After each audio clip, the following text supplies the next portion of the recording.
Hey, it's Teemaree, your best life coach. Welcome to Your Best Podcast. I'm so excited to have you here with me and our guest today. This is going to be all about balancing family and business from a man's perspective. What? I am so excited to dive into this because we just don't hear it enough. And just wait until you get to meet our guest. So Jarom Rogers is passionate about real estate, love, faith, love, personal growth, triple love. He's a relationship builder dedicated to helping families find their dream homes in Arizona.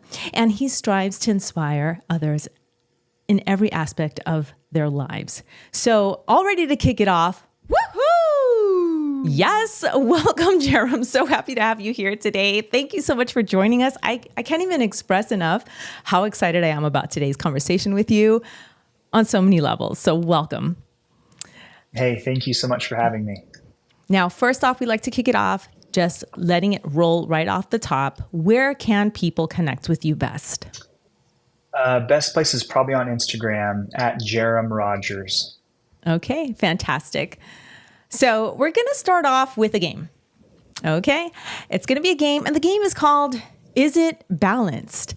There's no right or wrong answer. This is all about your perspective and just breaking the ice, because here on Your Best Podcast, we do learn, we do grow, but we also have a ton of fun. So are you ready? Are you ready for this game? Okay. I'm ready. All right, cool. Is it balanced? The amount of commercials aired during each television show. No. Yes, you're a man of the people. Yes, I would have to agree. Sometimes, man, I'm like, what am I watching again? I don't even know. Yeah. All right. Is it balanced? The ratio of chocolate and peanut butter in Reese's peanut butter cups. Ooh, for me it is. Yes. 2 for 2, man. 2 for 2. Yes, I have to say those are so yummy. And I'll just let you know that my husband and I, we went to the market and we saw they had like big cups or whatever. And so my husband and I, he's like, let's try this. Ratio was off on those. And they taste different, don't they? Yes, indeed. Yep. So excellent. All right. Is it balanced? The lack of romantic comedy movies currently in theaters. No. I knew you were the perfect guest for our show. What has happened? Where is the love? Where's the chase? I don't know. We can do a whole episode on that someday, but here we go. Our last. Is it balanced? The 90s fashion that has come back into style. Is that balanced? No. I don't think so. It's just weird. It's just different for me. I would say no, it's not balanced. I would have to agree. So I would say about 2 weeks ago, we were in a Nike store and we're like looking around, and I turn and I literally see this like little side capsule collection of terry jumpsuits with juicy on the backside. I was like, am I in the early 2000s? Like, I felt like I immediately was in a time portal. It was very odd. So yes, I don't know. I agree with you on all points. There is no right or wrong answer, just a ton of fun. And it's just hilarious that we happen to see eye to eye on these things. I love it. All right, let's get down to business. So I really, really wanted to speak to you about family and business because I loved when I came across your information and who you are as a man and what you stand for. I just thought it was so refreshing that you really care about life balance, like life-work balance, balancing your family. And I don't know, I mean, I feel like I do take in a lot of information and keep my eye on the like where folks are going, but it felt so refreshing to really have a man kind of staking their claim in this for some reason to me. So nothing against men everywhere who are doing the good things and being great husbands and dads, but I just loved that you took it. It was like something you specifically say in your materials and how you come across. So what does this mean personally to you? What does it look like to you to have work-life balance, business and family balance? What does that mean to you? Yeah, great question. So balance, it's always something you're working for, and you're never like exactly parallel. You're always teetering one way or another, but fighting to be parallel is my goal. And a balance is honestly having a healthy work life and family life where you can fit in two or three other hobbies, such as faith, recreational activities that you might have. I think so few of us have the ability to manage four or five important things in our life. It's usually heavily swayed towards one or the other. But I think a balance, in my opinion, is being able to juggle five or six priorities in your life and the rest just kind of letting go. Ah, that's wonderful. That's a wonderful way that you've stated that.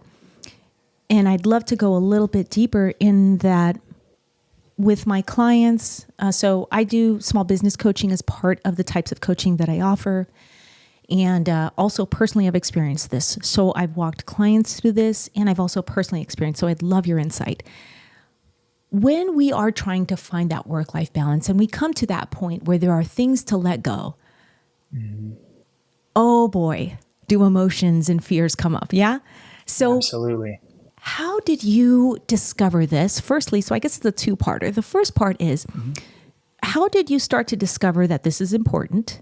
And then what happened as you started to then practice the letting go? Talk a little bit about maybe the emotions you felt and what you walked, how you walked through that. Yeah, great question. So I am in the real estate industry where sometimes it's really good and sometimes it's not as good. And when interest rates shot through the roof in 2022, we noticed the market start to, uh, this became challenging. And so all I did was work 24/7.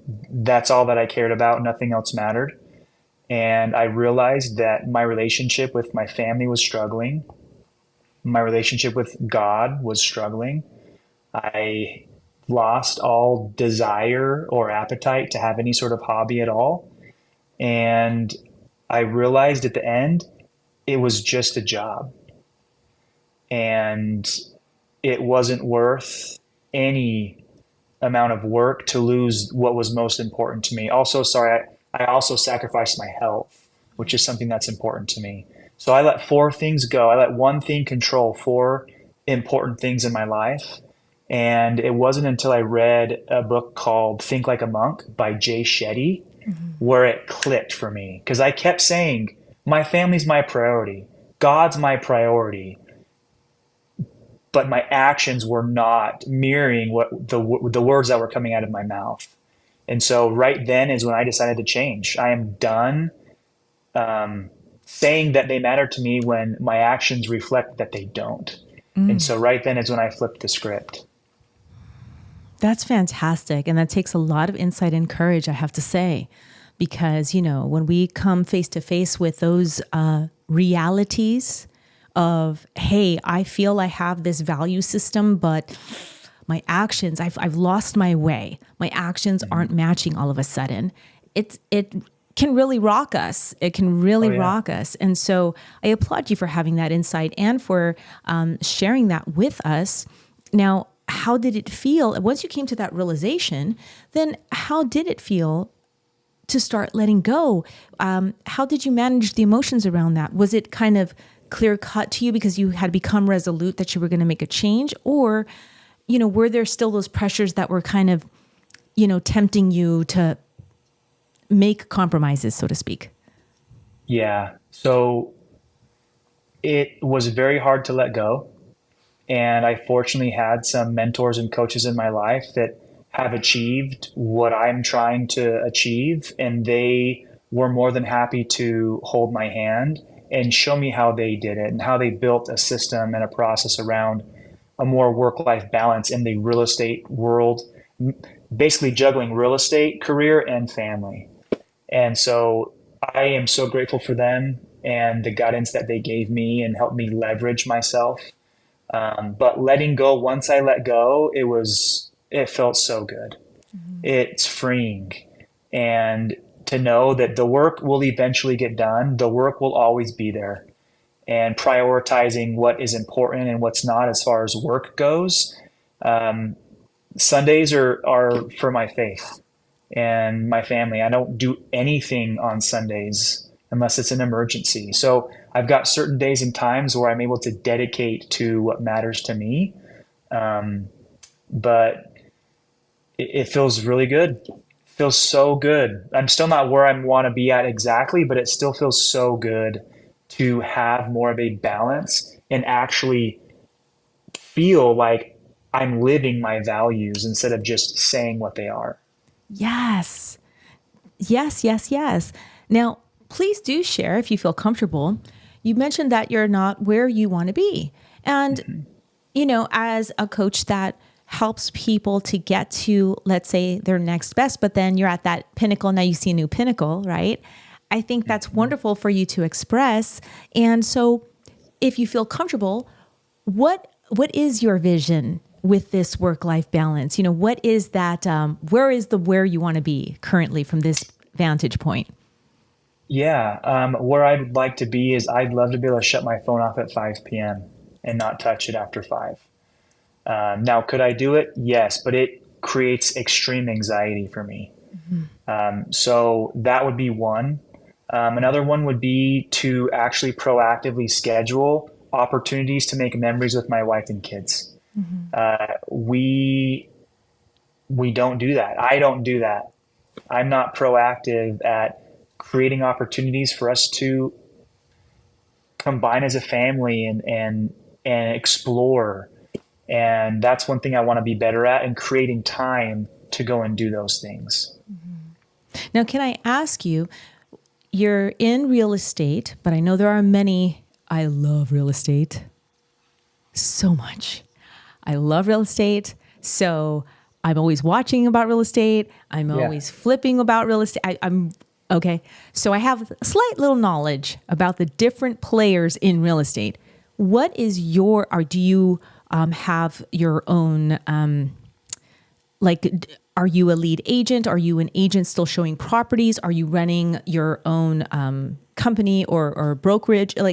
Where are you? Because I think that helps a lot of people also. I mean, anything in real estate really it's kind of around the clock. So Yeah. I'd love to know more about your work specifically, what you do and how that impacts your work-life balance and you're managing it. Yeah. Absolutely. So my partner and I own a real estate team here in Phoenix, Arizona. We're in two other markets: Northern Arizona, a city called Sholo, and then Southern Arizona is a city called Tucson. So we're in Arizona when we continue to expand nationwide, and it's 90 agents. So we own and operate and manage 90 real estate agents here in Arizona. I also represent buyers and sellers. I've been doing it for almost 15 years, and I've got an incredible client base that I absolutely love and care for. And they refer me, friends and family, all the time. And so I'm more than happy to help them with their real estate goals and needs. But that takes up a lot of time. And there isn't enough time in the day for me to cater to all 90 agents and to all of my clients. And so being able to leverage myself has been huge in helping me achieve more of the balance that I'm fighting to find. I love that. I love that. See, so that's phenomenal. Listeners, watchers, just for the tiniest bit of context, like an agent is always out there needing to answer clients, needing to find out about new properties, needing to discover, deal with contracts, negotiations, answering questions. So Jarom's overseeing 90 people doing that. caring about the brokerage, what they own in their company, expanding on a larger level. And we're talking about work-life balance. Woohoo! Oh my gosh. I love this so much because I think we all fall into the trap no matter what we're doing. We feel like this isn't sometimes not even possible. Either there isn't enough hours in the day or my tasks or job or responsibilities are so important that how could I let things go? So it's very empowering to hear you with everything you oversee, with the values that you clearly care so much about, and you're still making active efforts and you have an active goal around this because that's another part of it, right? Like, I really wish that we could have all the things and do all the things and it just automatically happens, but it doesn't. We Yeah. have to focus and prepare and organize. So I love that you're sharing this. It's just so powerful. I love it. And I think, it just breaks that stereotype too. I think there are still a lot of stereotypes around successful businessmen not needing to think about their families so much. Yes, they love them, but they're out there working. And, I think that there are still stereotypes around men don't have these thoughts necessarily, that, it's okay. And it's great to hear you say, no, I love my family. I love my wife. I want to create memories with them. I do actually think about my business success and my relationship with God and our relationship together. It's just so beautiful to hear you say this.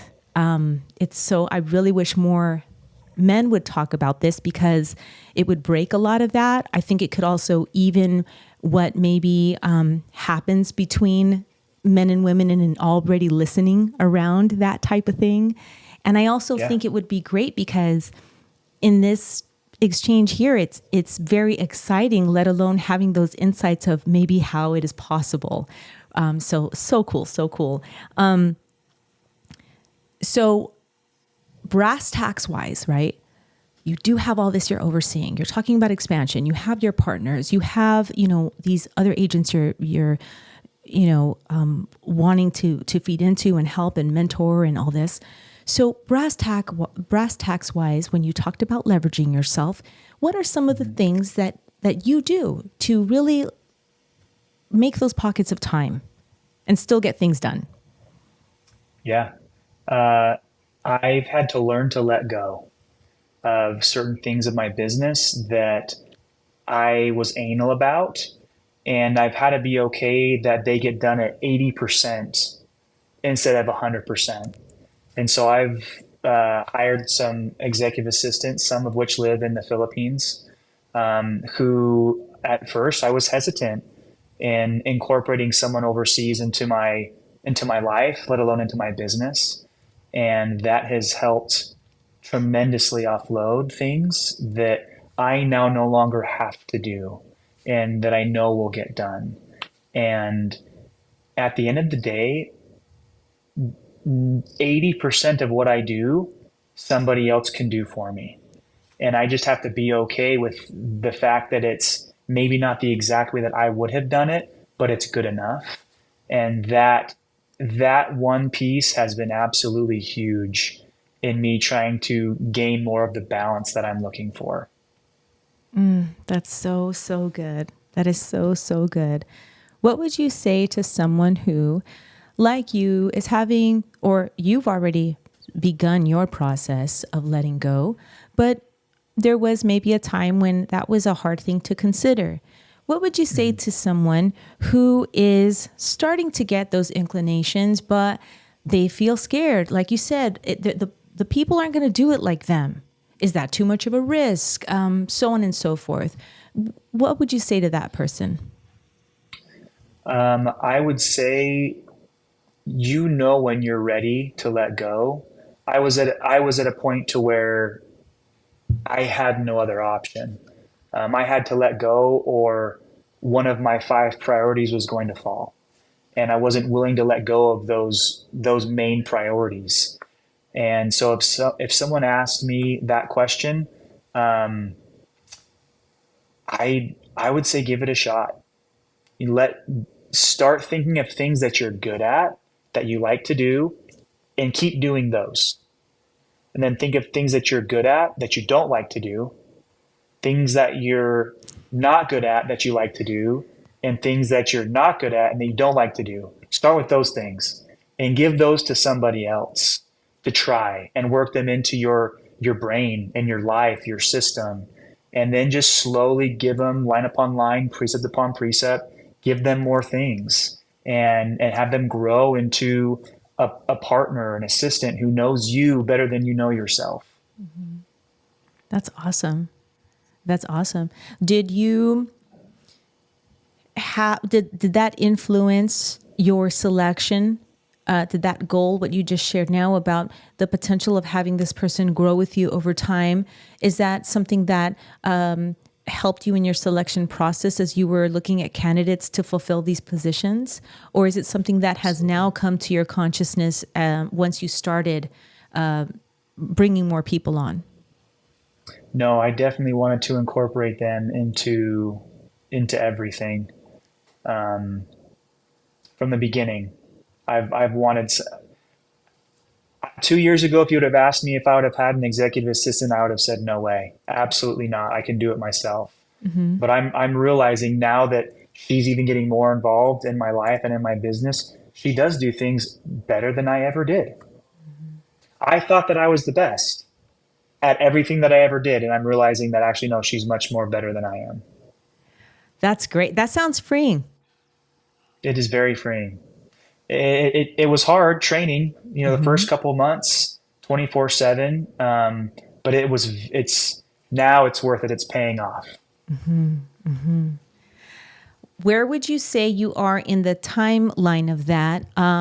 And I know everybody is different. The relationships are different. The candidates are different. But has this been, months? Has this been a year, a couple of years that you're now finding that groove? Yeah, it's been about 8 months. And as a man of faith, has your faith always been a part of your life ever since you were a small child? Or is this something that, you grew closer to God over time and then this influenced your feelings around work-life balance? How does that play a role? Yeah, I've always, I grew up in a family that was, Christian and strong faith, and I, having a wife and kids, I saw the value as a child having a faith-filled home. And so I too want to be able to provide that faith-filled home atmosphere for my kids. And I felt that starting to slip a couple of years ago. And I was passive about my relationship with God. And then I realized that I don't want to be passive about my relationship with my Heavenly Father. I want to be extremely proactive with my relationship with Him. And now having more of a balance in my life and help, I can dedicate a lot more time to Him and to serve others and those around me and fulfill callings or whatever else. So the leverage piece has definitely helped me, strengthen my testimony and my faith, and hopefully my kids can see that and can feel it. If there are men out there that may be, or women, because we all go through this, I think, where we know we want a sense of balance. So there, it starts to feel like a desire, maybe even a wish, depending on what's going on in life. Then it starts to feel like a need, like I need to do something. But maybe those first steps seem so elusive. Like, okay, well, it feels like maybe the person can't afford help, or it feels like, no one will do it as good as me, or it feels like I don't know how to work this out because, like in your case, this is an industry that at all hours, it could be people reaching out for a contract, a question, a contingency, something's about to expire, etc.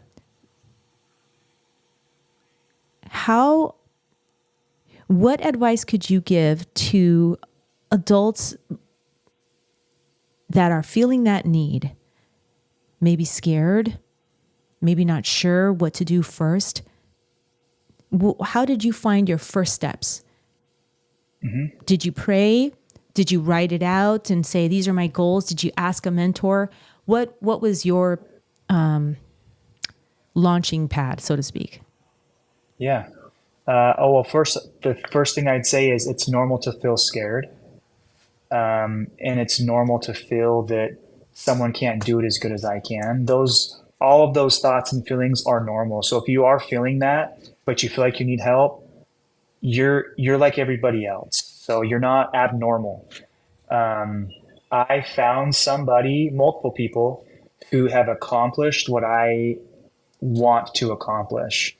And they have been more than gracious to give me all of their time and attention and SOPs, operating procedures, whatever you want to call it, on how they've built the balance that they've had in their life and how they're able to achieve more now than they ever did before because they now have balance. And I was shocked at the success of these individuals and how I'm spending so much more time on work than they are, but yet they're more successful than I am. It just didn't make sense. But I'm realizing that you have to be able to look at like your business with the bird's eye view, and you cannot do that when you're in your business 24/7. You have to schedule time to work on your business instead of inside of it, or else you will not grow. You will be in that hamster wheel your entire life. I think of my wife. She spends 8 hours a week, if not more, on just laundry. She cannot give it up because some clothes have to hang dry, some clothes is cold water, hot water, no soap. It's like so confusing, but she doesn't trust anybody else to wash her laundry. Well, she was out of town for a week and a half, and I was with the kids. I'm not doing laundry or folding it. And so I sent it to a laundromat. And in 3 hours, they had 7 bags of laundry washed and folded for like $60. And I'm like, babe, you have to do this. You would save yourself so much time, headache, stress. There's times when I get home and there's just a pile of clothes on the bed. And I'm like, oh my gosh, it's a folding party tonight, it looks like, huh? And so, anyways, she just has a hard time letting go, and that's normal. But anyways, I'm not sure if I answered your question or not. Oh, no, you did. And you preached a little to me. You sound like my husband. So my husband and I have these conversations all the time. So there's 2 conversations that we have around household tasks and my dedication to them. And he's like, exactly like you said, babe, let it go, cut the cord. We could get help for this. And I get so, I don't know what is wrong. It is that sense of like ownership. And partly, even though it's very strange, because I do have my own business and I have my own coaching clients. But there's something about this strange, like you said, I guess it's like, I can do this and I can do this well. And I want to do this for our house, even though sometimes I don't. Like sometimes I do not want to do this. So I love it. I love it. You have coached me in this episode. And when my husband hears this, he's going to be like, you see? Yeah. Yeah. So yes, it is very true. We do feel this sense, I think, of pride, of ownership. Sometimes it's a way we show love, maybe, to our community or our business or our home or our spouse or our kids. And so we have this thing. But it is true that, like you said, and I'm telling you, you're coaching me, because it's like, yeah, if I wasn't spending my time on that and just like went on dates with my husband, I mean, woohoo! We could have fun. We could spend time together. Yeah. Imagine the possibilities. So yes.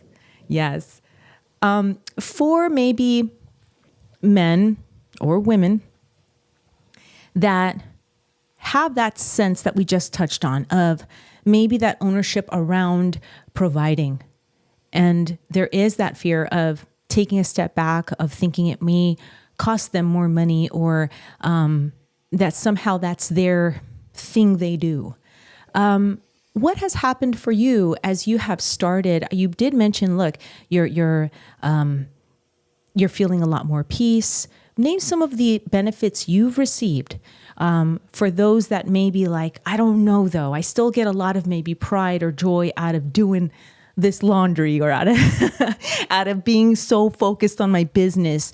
So what are some benefits you've experienced in this balance of letting go and really engaging in a true active, I want to balance my work, my business, and my family? Yeah, the biggest benefit for me has been more time with my family and with my kids because I was non-existent in my kids' life for too long.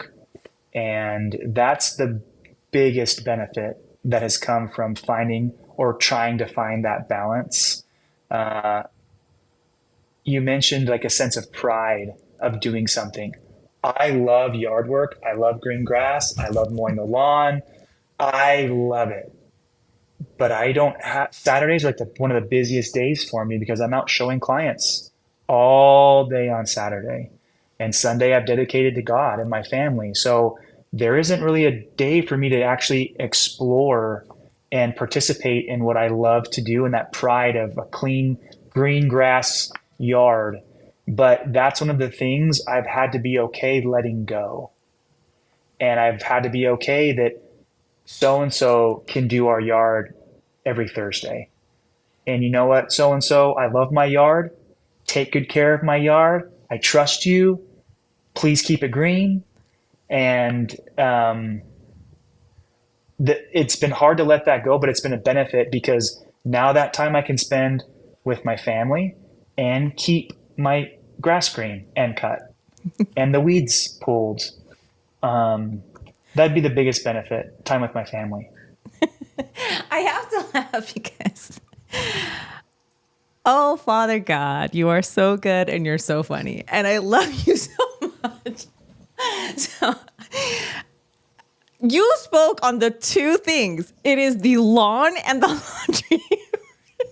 See, but it's everybody. It's not just us. It's literally everybody. And I tell you, as soon as my husband sees this episode, he's going to be like, dude, that's the sign. I just love it. It's great. It's so beautiful because, yeah, we're constantly getting that grace and that love and that mercy and that help to say, I'm here. There is an easier way. There is a better way. Whether it's like now, we've had these conversations in my household, and he's like, you don't have to be stressed about this because there is a level of stress, as you know. It's Oh like, I yeah. got to cut the lawn, or I got to do this, but I have this other stuff going on. I don't want to drop any of the balls here, and so, oh, that's so funny. I love this so much. Yeah. Okay. Sorry. I digress. It's been really refreshing to speak with you on this for so many reasons. But I don't want to drop the ball on, of course, your business and the impact that you make with your real estate clients and with with your agents and your company. You did say you're expanding. You are based in Arizona. For people that are interested in working with you, in following you, in reaching out to you, what's the best way? Where are the markets that you help people in? Tell us everything. Tell Yeah. us everything. Yeah. I mean, we're pretty much everywhere in Arizona, our team currently, and we're looking to expand. We have some potential partners in St. George, Utah, and in Provo, Utah, that we're looking to connect with to grow there. But we are looking to grow all across the United States. We believe that we have a platform that is for the agents. We have a strong relationship with large corporations like Zillow, and they are begging us to service their consumers in other markets throughout the country. And we've built such a strong relationship with them here in Phoenix that they want to also give us opportunities nationwide. So we're just trying to find good operators in other states to be able to service these clients that Zillow has for our team. So that's on the agent side of things. But as far as like a consumer goes, I'm happy to help you if you're looking in Phoenix and in the suburbs of Phoenix.